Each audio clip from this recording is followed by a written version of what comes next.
17 दिसंबर 1995 पाकिस्तान के कराची से एक Soviet designed Antonov AN-26 cargo plane Bangladesh के ढाका के लिए उड़ान भरता है। कराची से उड़ान भरने के बाद ये प्लेन कई घंटों तक इंडियन एयर स्पेस में उड़ता हुआ शाम 5:45 पर रिफ्यूलिंग के लिए भारत के वाराणसी एयरपोर्ट पर लैंड करता है।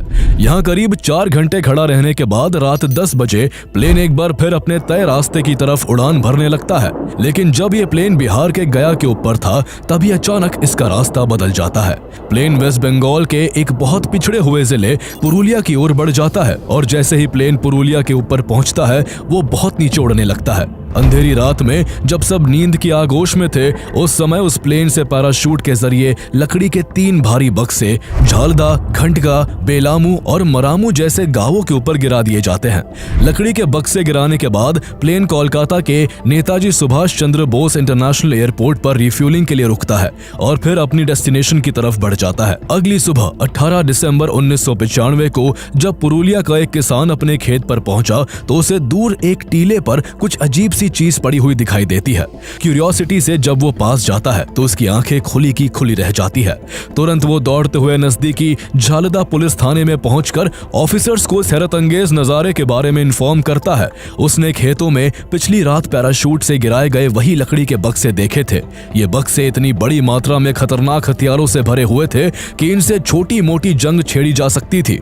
इनमें 10 RPG-7 rocket launchers, 300 AK-47 9mm की 25 पिस्टल्स, 7.62 mm की 2 sniper rifles, 2 night vision binoculars, 100 grenades, 23,800 rounds of 7.62 mm ammunition, 6,000 rounds of 9 mm ammunition and 100 anti tank grenades थे। लेकिन जब तक पुलिस वहां पहुंची तब तक गांव के लोगों ने बक्से खोल लिए थे और हथियार अपने अपने घरों में छुपा लिए थे।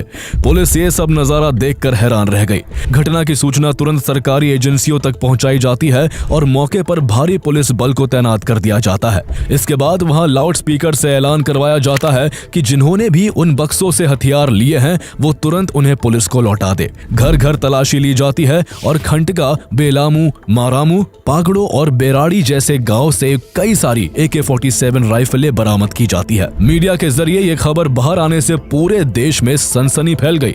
स्टेट गवर्नमेंट से लेकर सेंट्रल गवर्नमेंट के हाथ पांव फूल गए। सरकारी एजेंसियों में हड़कंप मच गया और लोगों के मन में सवालों की झड़ी लग गई। आखिर इतने हथियार भारत की जमीन पर क्यों गिराए गए?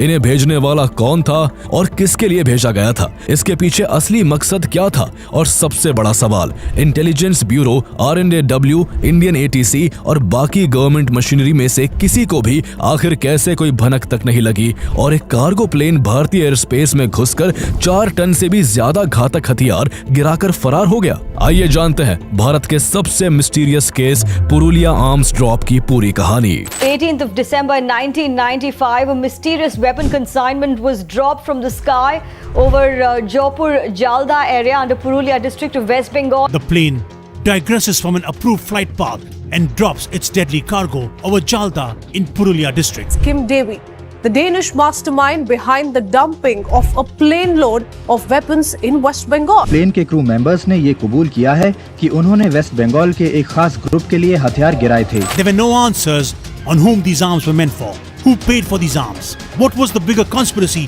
behind the consignment. Purulia arms drop के इस मामले ने पूरे देश में हंगामा मचा दिया था। ये मामला क्योंकि बेहद संजीदा और देश की सुरक्षा से जुड़ा था, इसलिए सिक्योरिटी एजेंसीज तुरंत इसकी जांच में जुट जाती है। लेकिन बहुत कोशिशों के बाद भी उनके हाथ खाली थे। एजेंसी सिर्फ इतना अंदाजा ही लगा पाई कि इन हथियारों को किसी प्लेन से नीचे गिराया गया होगा, लेकिन वो प्लेन कौन सा था, कहां से आया था और अब कहां था, इसका उन्हें कोई अता पता नहीं था। उस समय देश में कांग्रेस की सरकार थी और PV नरसिम्हा राव प्रधानमंत्री थे। देश की सुरक्षा में इतनी बड़ी चूक को लेकर सड़क से लेकर संसद तक हंगामा मच जाता है। अटल बिहारी वाजपेयी और सुषमा स्वराज जैसे ऑपोजिशन लीडर्स सरकार से इस मुद्दे पर संसद भवन में स्पेशल सेशन की मांग करने लगते हैं। सरकार के ऊपर लगातार दबाव बढ़ता जा रहा था, लेकिन सुरक्षा एजेंसियों के हाथ कोई भी सुराग नहीं लग पा रहा था। इस दौरान जब पूरे देश में हड़कंप मचा हुआ था, तब हथियार गिराने वाला एंटोनोव AN-26 कार्गो प्लेन शांति से थाईलैंड में खड़ा था। उस रात इस प्लेन में 8 लोग सवार थे। इनमें एक डेनमार्क का सिटीजन किम डेवी, एक British arms dealer Peter bleach, एक भारतीय मूल का सिंगापुर निवासी दीपक मणिकन और 5 लैटवियन क्रू मेंबर्स थे। इस पूरे कांड का मास्टरमाइंड किम डेवी था, जिसका असली नाम नील्स हॉल्क था। जब उसने भारत में मची अफरा तफरी की खबरें देखी तो उसे एहसास हो गया कि हथियार जहां गिराए जाने थे वहां नहीं गिरे हैं और पुलिस के हाथ लग गए हैं। लेकिन इतना सब हो जाने के बावजूद डेवी ये फैसला करता है कि वो वापस कराची जाने के लिए इंडियन रूट से ही गुजरेगा। उसका ये फैसला मौत के मुंह में कूदने जैसा था, क्योंकि उस वक्त पूरे भारत में उस प्लेन की तलाश चल रही थी। लेकिन न जाने क्यों उसे यकीन था कि वो पकड़ा नहीं जाएगा। इसी उम्मीद के साथ पुरुलिया आर्म्स ड्रॉप की घटना के केवल 4 दिन बाद 22 दिसंबर को वो उसी रशियन कार्गो प्लेन AN-26 में अपने साथियों के साथ सवार होकर एक बार फिर भारत में दाखिल हो जाता है। प्लेन चेन्नई में लैंड करता है और रिफ्यूल होकर कराची जाने के लिए मुंबई की ओर उड़ान भरने लगता है। लेकिन इस बार हालात अलग थे। पुरुलिया केस के बाद इंडियन सिक्योरिटी एजेंसीज और इंडियन एयरफोर्स की काफी आलोचना हो रही थी, इसलिए हर कोई काफी अलर्ट था। ऐसे में जब यह प्लेन AN-26 मुंबई की तरफ बढ़ रहा था, तभी इंडियन एयरफोर्स की मूवमेंट लियाइसन यूनिट में काम करने वाले एक जूनियर NCO ने देखा कि एक विमान बिना क्लियरेंस के भी चेन्नई से मुंबई की ओर बढ़ रहा है। वो जूनियर NCO इस बारे में तुरंत वायुसेना को इन्फॉर्म कर देता है, जिसके बाद गुजरात के भुज से 2 MiG-21 विमानों को उसे रोकने के लिए भेज दिया जाता है। बीच आसमान में इंटरसेप्ट करते हुए वो एंटोनोव प्लेन को घेर लेते हैं और आदेश देते हैं, या तो मुंबई में लैंड करो वरना शूट डाउन कर दिए जाओगे। इस धमकी के बाद जब यह विमान मुंबई एयरपोर्ट पर नीचे उतरने लगता है तो किम डेवी घबरा जाता है। वो अपने ब्रीफकेस से कुछ कागज निकालकर उनके छोटे छोटे टुकड़े कर उनको जला देता है और फिर उन्हें बाथरूम में ले जाकर फ्लश कर देता है। वो 4 फ्लॉपी डिस्क के भी टुकड़े कर उनमें आग लगा देता है। जब तक उसने ये काम पूरा किया, तब तक प्लेन के पहिए मुंबई एयरपोर्ट की रनवे को छू चुके थे। इस बार प्लेन में कुल 7 लोग किम डेवी, पीटर ब्लीच और 5 लैटवियन क्रू मेंबर्स सवार थे। 8वां शख्स दीपक मणिकन इस बार उनके साथ नहीं था। कायदे से इतने सस्पिशियस प्लेन को मुंबई में जबरन उतारने के बाद वहां सिक्योरिटी फोर्सेस की भारी मौजूदगी होनी चाहिए थी, लेकिन हैरानी की बात यह थी कि वहां ना तो पुलिस मौजूद थी और ना ही कोई अन्य सिक्योरिटी फोर्स थी। ऐसा लग रहा था जैसे एयरपोर्ट पर किसी को इस प्लेन की जानकारी ही ना हो। जब कुछ देर बाद वहां 2 एयरपोर्ट अधिकारी पहुंचे तो उन्होंने इतनी बड़ी लापरवाही की जिसके बारे में सोचा भी नहीं जा सकता। वो इस सस्पिशियस प्लेन के क्रू से पूछताछ करने और उन्हें हिरासत में लेने के बजाय उनसे प्लेन को वहां लैंड करने के लिए लैंडिंग फीस मांगने लगते हैं। किम डेवी को तो जैसे इसी मौके का इंतजार था। वो फीस देने को तैयार हो जाता है और पेमेंट के लिए अधिकारी के साथ एक कार में एयरपोर्ट टर्मिनल की तरफ चला जाता है। लेकिन इसके बाद वो दोबारा प्लेन पर नहीं लौटता और बॉम्बे एयरपोर्ट से गायब हो जाता है। सबसे हैरानी की बात यह थी कि वो जब एयरपोर्ट से गायब हुआ तब वहां IB और RNAW के लोग भी मौजूद थे। इतना सब कुछ हो जाने के बाद भी पुलिस को इस घटना की पहली सूचना तब मिलती है जब एक IB अधिकारी मुंबई पुलिस कमिश्नर RD त्यागी को रात करीब 2:40 पर फोन करता है। इसके बाद वहां पुलिस पहुंचती है और प्लेन की तलाशी ली जाती है। तलाशी में पुलिस और बाकी अधिकारियों को जो मिलता है उसे देख उनके होश उड़ जाते हैं। प्लेन में अब भी कई स्नाइपर राइफल्स थी जिन्हें तुरंत बरामद कर लिया जाता है। तभी किम डेवी का साथी पीटर ब्लीच ये बात कबूल कर लेता है कि ये वही AN-26 कार्गो प्लेन है जिससे पुरुलिया में आर्म्स ड्रॉप किए गए थे। इसके बाद पीटर ब्लीच और 5 क्रू मेंबर्स को अरेस्ट कर लिया जाता है। इस गिरफ्तारी के बाद पुरुलिया आर्म्स ड्रॉप केस में ऐसी बातें सामने निकल कर आने वाली थी जिससे देश में मचा हंगामा और भी ज्यादा बढ़ जाने वाला था। पुरुलिया आर्म्स ड्रॉप केस को पहले वेस्ट बंगाल की स्टेट पुलिस संभाल रही थी, लेकिन इस मामले को लेकर देश में इतना बवाल मचा हुआ था कि जल्द ही ये केस CBI को सौंप दिया गया। CBI AN-26 के पकड़े गए सभी 6 लोगों से सख्ती से पूछताछ करती है। 5 लैटवियन क्रू मेंबर्स को इस मामले में कोई ज्यादा जानकारी नहीं थी, इसलिए उनसे CBI को कुछ खास पता नहीं चलता। लेकिन British arms dealer Peter bleach के पास CBI को देने के लिए काफी जानकारी थी। वो कोऑपरेट करके बच निकलने की उम्मीद में CBI को शुरू से अपनी कहानी बताने लगता है। वो बताता है कि पूरे कांड का मास्टरमाइंड किम डेवी था। किम डेवी ने उससे पुरुलिया आर्म्स ड्रॉप से करीब 4 महीने पहले अगस्त 1995 में डेनमार्क की कैपिटल कोपेनहेगन में मुलाकात की थी। यहाँ किम डेवी ने उसको बताया था कि वो भारत के एक चरमपंथी संगठन के लिए बड़ी मात्रा में हथियार चाहता है। इनिशियल प्लानिंग के according 2500 AK-47 type 56 MK2 rifles और 15 लाख राउंड गोला बारूद खरीदने का सौदा तय हुआ था, लेकिन फाइनल ऑर्डर में 300 AK-47 rifles, 2,50,000 rounds of ammunition, 100 anti tank grenades, 9mm mark of pistols के लिए 6000 गोलियां, 100 offensive grenades, 25 PM79 anti personnel land mines, कुछ RPG-7 rocket launchers, optical sites के साथ ड्रैगनोव राइफल्स और कुछ नाइट विजन इक्विपमेंट शामिल थे। पीटर ब्लीच हथियारों का डीलर तो था ही, लेकिन साथ ही वो ब्रिटिश इंटेलिजेंस एजेंसी MI5 के साथ भी जुड़ा हुआ था। वो CBI को बताता है कि उसने किम डेवी से मुलाकात के बाद MI5 को इस बारे में बताया था कि जल्द ही हथियारों का एक बड़ा जखीरा भारत जाने वाला है। MI5 शायद देखना चाहती थी कि आगे क्या होने वाला है, इसलिए पीटर ब्लीच से कहा गया कि जैसा चल रहा है वैसा चलने दो। लेकिन साथ ही MI5 और ब्रिटिश डिफेंस मिनिस्ट्री नहीं चाहते थे कि पीटर ब्लीच उसे हथियार दिलाए, इसलिए पीटर ब्लीच ने किम डेवी को हथियार दिलाने से मना कर दिया। बाद में किम डेवी ने फॉर्ज्ड एंड यूजर सर्टिफिकेट्स के जरिए बुल्गारिया में किंटेक्स नाम की कंपनी से हथियार खरीदे, जिसमें लिखा था कि ये हथियार बांग्लादेशी सेना के लिए जाने हैं। इन सर्टिफिकेट्स पर बांग्लादेश के रिटायर्ड मेजर जनरल और बांग्लादेश आर्म्ड फोर्सेस डिवीजन के principal staff officer Mohammad Shobed Ali Bhuiya के सिग्नेचर थे। आखिरकार हथियारों के सौदे को अंतिम रूप देने के बाद पीटर ब्लीच ने एक Soviet designed AN-26 cargo plane का अरेंजमेंट करने में किम डेवी की हेल्प की, जिसके लिए लगभग $2.5 लाख दिए गए। इस मिशन के लिए उन्होंने 5 लैटवियन क्रू मेंबर्स को काम पर रखा। पीटर ब्लीच ने CBI को बताया कि किम डेवी ने केवल उसको ही अपने प्लान की ज्यादातर जानकारी दी थी। बाकी के 5 लैटवियन क्रू मेंबर्स को उसने झूठी कहानी बताई थी कि एक ह्यूमैनिटेरियन एड मिशन है और वो भारत सरकार की अनुमति से भारत में गरीब लोगों के लिए कपड़े और अन्य रिलीफ मटेरियल्स पहुंचा रहे हैं। जब क्रू मेंबर्स पूरी तरह से सैटिस्फाइड हो गए तो 12 दिसंबर 1995 को प्लेन ने बुल्गारिया के बर्गस एयरपोर्ट से उड़ान भरी, जिस पर करीब 4 टन हथियार, गोला बारूद लोड किए गए थे। उनका एंड डेस्टिनेशन बांग्लादेश का ढाका था, लेकिन उससे पहले ये प्लेन तुर्की और ईरान होते हुए पाकिस्तान के कराची पहुंचा, जहां 13 से 17 दिसंबर तक रुका रहा। यहीं पर किम डेवी अपने साथ सिंगापुर में रहने वाले इंडियन ओरिजिन दीपक मणिकन को लेकर आया था, जो लॉजिस्टिक्स की जिम्मेदारी संभालने वाला था। 17 दिसंबर 1995 को जब प्लेन कराची एयरपोर्ट पर खड़ा था और सारी तैयारियां हो चुकी थी, तब भी प्लेन क्रू को इस बात की कोई भनक नहीं थी कि प्लेन में असल में 4 टन से ज्यादा हथियार और गोला बारूद भरा हुआ था। लेकिन 17 दिसंबर को जब विमान ने कराची से उड़ान भरी तो बीच रास्ते में किम डेवी बॉक्सेस को खोलकर हथियारों को पैलेट्स में लोड करने लगा।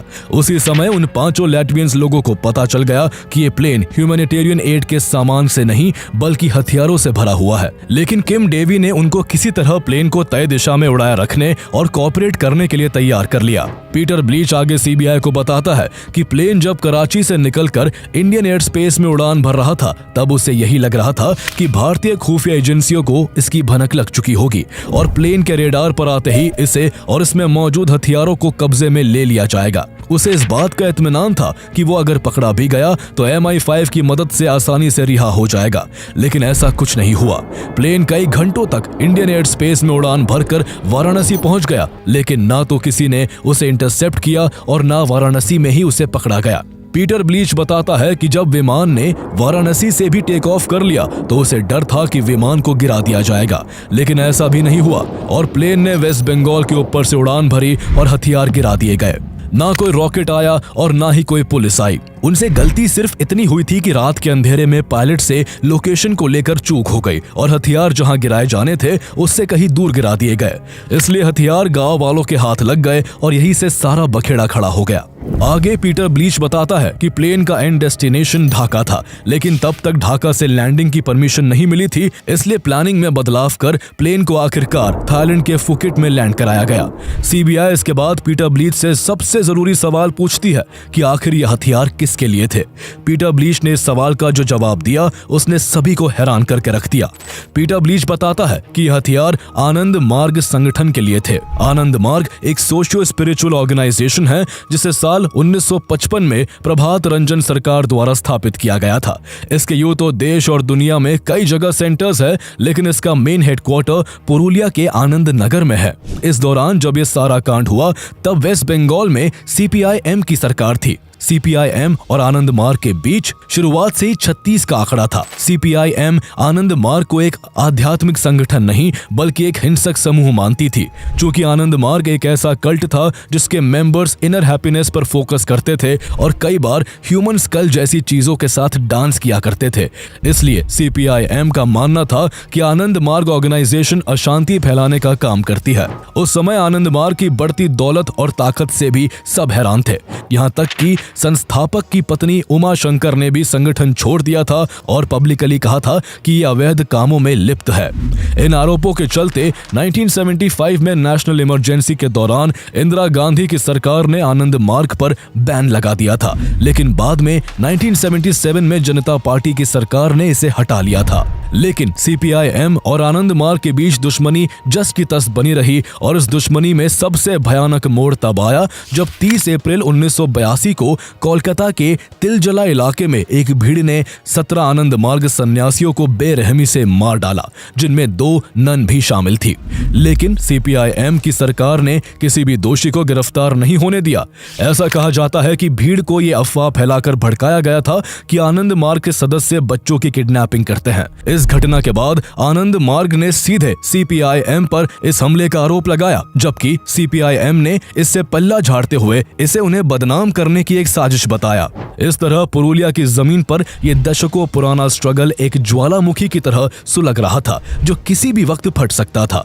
आनंद मार्ग के फॉलोअर्स को लगने लगा था कि ज्योति बसु की इस सरकार को जवाब देना बहुत जरूरी है। पीटर ब्लीच के मुताबिक शायद इसलिए किम डेवी यह हथियार आनंद मार्ग के लिए लाया था ताकि सीपीआईएम के खिलाफ लड़ा जा सके। पीटर ब्लीच ने जो भी दावे किए वो सब हैरान करने वाले थे। सीबीआई इन सब दावों की जांच में जुट जाती है। इसके बाद आनंद मार्ग के 11 मेंबर्स को अरेस्ट कर उनसे सख्ती से पूछताछ की जाती है, लेकिन उनसे कुछ खास पता नहीं चलता, इसलिए उन्हें छोड़ दिया गया। इसके बाद सीबीआई पुरुलिया, आसनसोल, बैंगलोर, भुवनेश्वर, रांची, गिरिडीह और सलेम में आनंद मार्ग सेंटर्स पर छापे मारती है। सीबीआई को छापों में ह्यूमन स्कल्स वगैरह मिले थे, जिससे आनंद मार्ग के लिए सस्पिशन और बढ़ गया। कई महीनों की छानबीन के बाद सीबीआई 1996 में इस मामले को लेकर कोलकाता के सिटी सेशंस कोर्ट में चार्जशीट फाइल करती है। चार्जशीट में सीबीआई आनंद मार्ग संस्था को लेकर शक जताती है कि हथियार उसके लिए ही लाए गए थे। सीबीआई कोर्ट को बताती है कि उन्हें प्लेन से पुरुलिया की एक व्हाइट बिल्डिंग के फोटोग्राफ्स मिले थे और पॉसिबली ये बिल्डिंग आनंद मार्ग संगठन की ही संपत्ति है और इसका इस्तेमाल आनंद मार्ग अपनी VSS नामक यूनिट के सदस्यों की ट्रेनिंग देने के लिए करता था। इसके अलावा सीबीआई ने नील्स हॉल्क अलायस किम डेवी को इस पूरे प्लान का मास्टरमाइंड बताया और पीटर ब्लीच और 5 लैटवियन क्रू मेंबर्स को भी इसका दोषी बताया। हालांकि पीटर ब्लीच ने इस उम्मीद में सीबीआई को अपनी सारी बात बताई थी कि उसे छोड़ दिया जाएगा, लेकिन सीबीआई ने उसे भी कॉन्स्पिरेसी में बराबर का दोषी ठहराया। इसके बाद काफी टाइम तक इस मामले पर ट्रायल चला और साल 2000 में कोर्ट इस पर अपना फैसला सुनाती है। कोर्ट 5 लैटवियन क्रू मेंबर्स और पीटर ब्लीच को इस मामले में दोषी मानते हुए लाइफ टाइम इम्प्रिजनमेंट की सजा सुनाती है, लेकिन आनंद मार्ग को लेकर किए गए सीबीआई के दावों को कोर्ट ने सही नहीं माना। कोर्ट में सुनवाई के दौरान सीबीआई इस केस से आनंद मार्ग का लिंक साबित नहीं कर पाई। उसके पास ना तो कोई ठोस डॉक्यूमेंट्री प्रूफ था और ना ही कोई खास आई विटनेस थे, इसलिए अदालत ने आनंद मार्ग को डायरेक्टली आर्म्स ड्रॉप कॉन्स्पिरेसी में शामिल नहीं माना। कोर्ट से आनंद मार्ग को क्लीन चिट मिलने के बाद उसके प्रवक्ता भावेश नंदा अवधूता ने कहा कि कोर्ट का यह फैसला दिखाता है कि हम पर झूठा इल्जाम लगाया गया था। सीबीआई ने असली सच्चाई ढूंढने की बजाय हमें फंसाने की कोशिश की। इसके बाद उन्होंने इंडियन अथॉरिटीज पर ही सवाल उठा दिए कि आखिर इस मामले का मुख्य आरोपी किम डेवी मुंबई एयरपोर्ट जैसे हाई सिक्योरिटी जोन से आखिर कैसे भाग गया, उसकी किसने मदद की। आनंद मार्ग संस्था इस मामले को नेशनल सिक्योरिटी से जुड़ा बताकर इसकी गहराई से जांच की मांग करती है, लेकिन इसके बाद इस केस की जांच ठंडी पड़ जाती है। यहाँ तक कि जिन लोगों को उम्र कैद की सजा दी गई थी उन्हें भी रिहा कर दिया गया। जो 5 लैटवियन सिटीजन्स थे वो तब तक रशियन सिटीजनशिप ले चुके थे, जिस वजह से उन 5 को रशिया की रिक्वेस्ट पर जुलाई 2000 में प्रेसिडेंट KR नारायणन ने स्पेशल पार्डन देकर रिहा कर दिया। उस साल रूस के राष्ट्रपति व्लादिमीर पुतिन भारत यात्रा पर आने वाले थे, इसलिए भारत सरकार ने गुडविल जेस्चर के तौर पर यह कदम उठाया था। 4 साल बाद फरवरी 2004 में ब्रिटिश सरकार के अनुरोध पर प्रेसिडेंट एपीजे अब्दुल कलाम ने पीटर ब्लीच की सजा को भी माफ कर दिया और उसे भी रिहा कर दिया गया। अब इस केस से जुड़े सभी लोग रिहा हो चुके थे और मास्टरमाइंड किम डेवी अब भी फरार था। वो भागकर वापस डेनमार्क चला गया था। वहाँ कई सालों तक वो आराम से घूमता रहा, लेकिन साल 2001 में डेनमार्क में उसे इंटरपोल रेड कॉर्नर नोटिस के आधार पर पकड़ लिया गया। भारत सरकार पहले से ही उसकी तलाश में थी, इसलिए 2007 में किम डेवी के एक्स्ट्राडिशन की कोशिशें की गई। 2010 में डेनमार्क गवर्नमेंट ने उसके एक्स्ट्राडिशन को मंजूरी भी दे दी, लेकिन 2011 में डेनिश हाई कोर्ट ने इस एक्स्ट्राडिशन को ये कहकर रिजेक्ट कर दिया कि भारत की जेल में उसके ह्यूमन राइट्स का वायोलेशंस होगा और उसके साथ ज्यादती की जाएगी। किम डेवी जो करीब 15 साल से चुप बैठा था, साल 2011 में वो सामने आता है और एक इंटरव्यू देता है। इस इंटरव्यू में वो ऐसे सनसनीखेज दावे करता है जिन्हें सुन हर कोई चौंक जाता है। जब उससे पूछा गया कि पुरुलिया में गिराए गए हथियार किसके लिए थे, तो वो भी सीधे आनंद मार्ग का नाम लेता है। आगे वो अपनी पूरी कहानी बताते हुए कहता है कि पुरुलिया आर्म्स ड्रॉप केस से काफी साल पहले से वो आनंद मार्ग से जुड़ा हुआ था और एक सोशल वर्कर के रूप में काम कर रहा था। इस दौरान उसने आनंद मार्ग के कई सदस्यों के साथ गहरी दोस्ती बना ली थी। वो आनंद मार्ग के सदस्यों पर CPIM के बढ़ते हमलों और हिंसा से चिंतित था। इसी वजह से उसने उनकी सेफ्टी के लिए हथियार जुटाने का फैसला किया था और इसलिए ही ये आर्म्स ड्रॉप प्लान किया गया था। इसके बाद उसने एक और बड़ा मिस्ट्री बॉम्ब फोड़ दिया। वो बताता है कि इस पूरे केस में भारतीय खुफिया एजेंसी RNAW की भूमिका थी और हथियार गिराए जाने के बारे में भारत सरकार को भी पहले से जानकारी थी। उस समय केंद्र में कांग्रेस की सरकार थी जो चाहती थी कि आनंद मार्ग के लोग इन हथियारों के जरिए वेस्ट बंगाल की कम्युनिस्ट गवर्नमेंट के अगेंस्ट एक विद्रोह छेड़ दे, जिससे राज्य में बंगाल सरकार की नाकामी का आरोप लगाकर प्रेसिडेंट रूल लगाया जा सके। लेकिन किम डेवी के इस आरोप का भारत सरकार ने पूरी तरह से खंडन कर दिया। CBI ने भी बयान दिया कि इस घटना में किसी भी सरकारी एजेंसी का हाथ नहीं था और किम डेवी केस भटकाना चाहता है और वो ये सब एक्स्ट्राडिशन से बचने के लिए कर रहा है। लेकिन किम डेवी यही नहीं रुका। वो एक किताब लिखता है, दे कॉल्ड मी टेररिस्ट, जिसमें वो दावा करता है कि 22 दिसंबर को बॉम्बे एयरपोर्ट से निकलने के बाद उसने पुणे में एक रात बिताई थी। उसके बाद वो दिल्ली पहुंचा था, जहां बिहार के MP पप्पू यादव के ऑफिशियल रेजिडेंस पर पप्पू यादव और CBI के जॉइंट डायरेक्टर JK दत्त ने उससे मुलाकात की थी और उसकी नेपाल भाग निकलने की अरेंजमेंट की थी। किम डेवी के मुताबिक जब वो हथियारों से भरा प्लेन लेकर इंडियन एयर स्पेस में घुसा था, तब प्लान के तहत इंडियन अथॉरिटीज ने जानबूझकर वायुसेना के रेडारों को कुछ समय के लिए बंद कर दिया था ताकि हथियारों को बिना किसी रुकावट के नीचे गिराया जा सके। ये भारत सरकार पर एक बहुत बड़ा आरोप था। पीटर ब्लीच ने भी पहले पूछताछ में बताया था कि जब पहली बार किम डेवी ने उससे हथियार खरीदने की बात कही थी, तभी उसने ब्रिटिश खुफिया एजेंसी MI5 और रक्षा मंत्रालय को इस बारे में जानकारी दे दी थी। फिर MI5 ने इस बारे में भारतीय सुरक्षा एजेंसियों को हथियार गिराए जाने से पहले ही 25 नवंबर 1995 को इन्फॉर्म कर दिया था, जिसमें हथियार कहाँ गिराए जाने हैं इसकी लोकेशन भी थी। इसके बाद MI5 ने पीटर से कहा था कि जैसा चल रहा है चलने दो, क्योंकि भारत सरकार चाहती है कि यह विमान हथियारों और किम डेवी के साथ भारतीय हवाई क्षेत्र में दाखिल हो, ताकि भारतीय अधिकारी विमान को पकड़ सके और उसमें मौजूद लोगों से पूछताछ कर पता लगा सके कि ये हथियार किसके लिए थे। लेकिन MI5 से मिली खास जानकारी को भारत के डिफेंस मिनिस्ट्री ने कोई खास तवज्जो नहीं दी।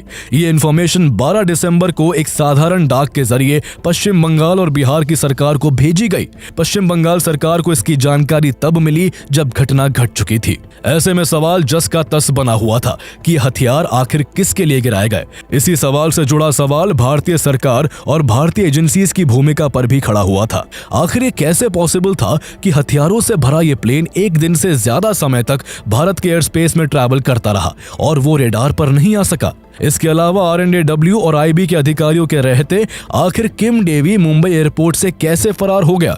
जब सवालों के सटीक जवाब नहीं मिलते तब थ्योरीज का जन्म होता है।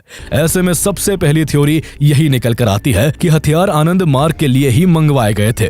लेकिन आनंद मार्ग ने न केवल हथियारों वाली बात को बल्कि इस दावे को भी खारिज कर दिया कि किम डेवी कभी उनका सदस्य था। उनके मुताबिक वो किसी ऐसे शख्स को नहीं जानते थे और ये सब केवल उनकी संस्था को बदनाम करने के लिए किया गया था। वही दूसरी थ्योरी के हिसाब से इसके पीछे इंटरनेशनल ताकतों का हाथ था। इसके अकॉर्डिंग अगर किसी छोटे मोटे विद्रोह के लिए इन हथियारों का इस्तेमाल होना होता तो रॉकेट लॉन्चर्स जैसे बड़े हथियारों की क्या जरूरत थी। जिस तरह के हथियार पुरुलिया में गिराए गए थे वो किसी देश की सेना के हाथ में होते हैं। इससे पहले भी देश में कई बार अलग अलग हिस्सों में विद्रोही गुटों ने उत्पात मचाया था, मगर उनमें इस तरह के एडवांस वेपनरी का यूज कभी नहीं हुआ था।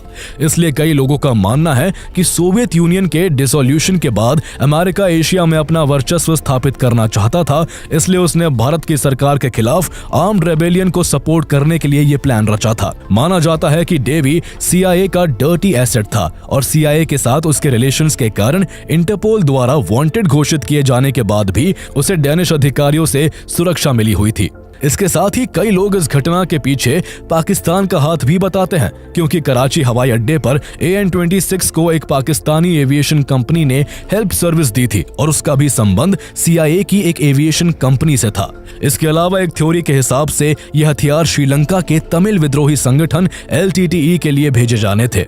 वही एक दावा यह भी है कि हथियारों को बांग्लादेश के एक्सट्रीमिस्ट ग्रुप्स के लिए गिराया जाना था, लेकिन उस रात पायलट से लोकेशन को लेकर थोड़ी भूल हो गई और उसने बांग्लादेश की जगह वेस्ट बंगाल के पुरुलिया में हथियार ड्रॉप कर दिए थे। इस तरह इस पुरुलिया आर्म्स ड्रॉप केस को करीब 30 साल गुजर चुके हैं, लेकिन आज तक सवालों के जवाब नहीं मिल सके हैं। सही जवाब किम डेवी के पास है और वही बता सकता है कि असली सच क्या है, लेकिन वो भारत की पहुंच से दूर होने की वजह से भारत पर ही इसके लिए आरोप लगाता रहा है। भारत सरकार ने किम डेवी को भारत लाने की कोशिशें नहीं छोड़ी है। 2017 में भारत सरकार की अपील पर फिर से डेनिश अटॉर्नी जनरल ने एक्स्ट्राडिशन की अपील की थी, लेकिन डेनिश कोर्ट ने इसे ये कहते हुए रिजेक्ट कर दिया कि भारतीय जेलों की स्थिति यूरोपियन नॉर्म्स के अकॉर्डिंग नहीं है। 2018 में भी डेनमार्क के प्रधानमंत्री से बातचीत में PM मोदी ने किम डेवी के एक्स्ट्राडिशन का मामला उठाया, लेकिन इसमें आगे ज्यादा कुछ प्रोग्रेस नहीं हुई। पुरुलिया कांड भारत की सुरक्षा में एक ऐसा काला अध्याय है जो शायद आजाद भारत के इतिहास में सबसे बड़े सिक्योरिटी फेलियर्स में से एक था। मुख्य आरोपी किम डेवी अब भी फरार है और यही वजह है कि पुरुलिया आर्म्स ड्रॉप आज